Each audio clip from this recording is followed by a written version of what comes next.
জামালপুরের ইসলামপুরে devil hunt অভিযানে বেগম রোকেয়া বিশ্ববিদ্যালয় ছাত্রলীগের সাংগঠনিক সম্পাদক ইমরান চৌধুরী আকাশকে গ্রেফতার করেছে পুলিশ। ইমরান চৌধুরী ইসলামপুর সদর ইউনিয়নের গঙ্গাপাড়া গ্রামের শাহে নেওয়াজ চৌধুরীর ছেলে।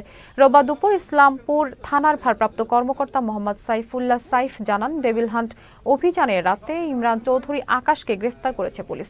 তাকে সন্ত্রাস বিরোধী আইনে দায়ের করা মামলায় জামালপুর আদালতে পাঠানো হবে।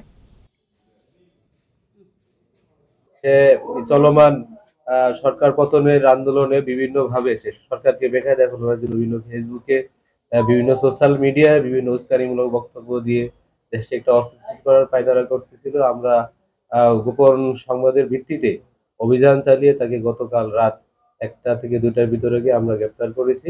গ্রেপ্তার করে ইসলামপুর থানা যে সন্ত্রাস বিরোধী দমন আইন আছে ওই মামলায় তাকে আমরা কোর্টে সোপর্দ করছি এবং রংপুরে সে অধ্যয়নকালীন সময় ওখানে শুনেছি ছাত্রদের সাথে, তার বৈষম্যবিরোধী ছাত্রদের সাথে তার বিভিন্ন সময় ধাওয়া পাল্টা দেওয়া হয়েছে।